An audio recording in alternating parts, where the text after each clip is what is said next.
প্রাণপ্রিয় বন্ধুরা, নতুন একটা ব্লগে আপনাদেরকে স্বাগত জানাচ্ছি। আজকের ব্লগের টপিক হচ্ছে যে বিশ্বাসঘাতকতা। বিশ্বাসঘাতকতা এই সমাজের একটা ভয়াবহ রূপ নিয়েছে। আমরা একে অন্যের প্রতি আস্থা বিশ্বাস নষ্ট হয়ে গেছে। আমরা একে অন্যকে বিশ্বাস করতে পারি না, একে অন্যকে ভালোবাসতে পারি না, কারণ আমাদের মনের ভিতরে আছে হিংসা, প্রতিহিংসা, বিশ্বাসঘাতকতা করার প্রবল ইচ্ছা।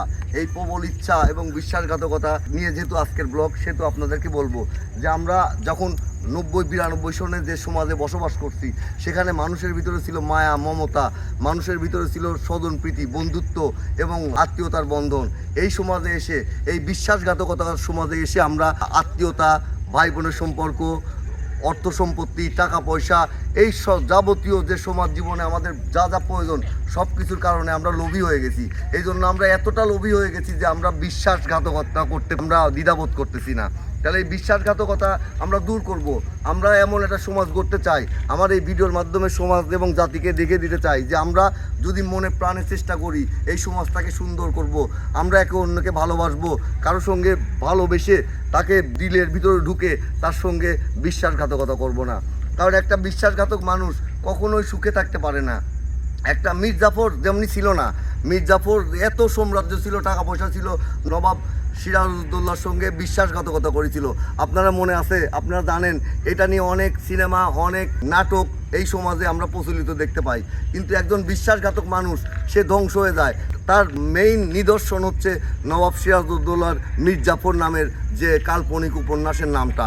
এটা যদি কাল্পনিক উপন্যাস না, এটা ছিল বাস্তব জীবনে যে মানুষ তার রাজাকে কিভাবে ধ্বংস করে দেয়, কিভাবে পরাজিত করে দেয়, কিভাবে শেষ করে দেয়, মীর জাফর তা দেখিয়ে দিয়েছে। তাহলে এই মীর জাফরের যুগ কিন্তু এখন কেটে গেছে ভাই বোন, মীর জাফরের যুগ এখন নাই। এখন আমরা এমন একটা যুগে বসবাস করছি, আমরা ডিজিটাল প্ল্যাটফর্ম পাইছি, আমরা আমাদের নিজেদের সেরাটা দেওয়ার জন্য, সমাজ পরিবেশকে দেখানোর জন্য আমরা কন্টেন্ট ক্রিয়েটের মাধ্যমে মানুষকে দেখাতে পারি যে আসুন আমরা একটা সভ্য জাতি করি, যেখানে থাকবে না বিশ্বাসঘাতকতা, যেখানে থাকবে না অশান্তি, যেখানে থাকবে শুধু সুখ, শান্তি, প্রশান্তি এবং সমৃদ্ধির জীবন। আমরা প্রত্যেকেই মনে প্রাণে আমরা এটা ধারণ করি, আমরা কাউকে ভালোবাসলে কখনোই তার সঙ্গে বিশ্বাসঘাতকতা করব না। আমাদের চাওয়া পাওয়া, প্রত্যাশা, প্রাপ্তি প্রত্যেকেরই থাকবে, কিন্তু চাওয়া পাওয়ার মাঝে আমরা লিমিটেশন করে ফেলি যে আমরা অল্পতে খুশি হই, তাহলেই আমরা কারো কাছে গিয়ে বিশ্বাসঘাতকতা জন্ম আমরা দিতে পারবো না। আমরা দিতে পারবো আপনাদেরকে সুখ, শান্তি। তা আমি এটুকু বলতে চাই যে এই সমাজটা আসেন আমরা সুন্দর করে সাজিয়ে নেই, এবং আমাদের এই সমাজ জীবনে পাশের যাদেরকে ভালোবাসি, তাদেরকে কাছে রাখতে চাই, তাদের সঙ্গে কখনোই বিশ্বাসঘাতকতা করব না। যাদেরকে নিয়ে আঁকড়ে ধরে বাঁচতে চাই, তার সঙ্গে শেষ পর্যন্ত, জীবনের শেষ নিঃশ্বাস পর্যন্ত তাকে আঁকড়ে ধরে বাঁচবো। এই কারণে বাঁচবো যে আমরা চাই সুন্দর সমাজ গড়ার জন্য।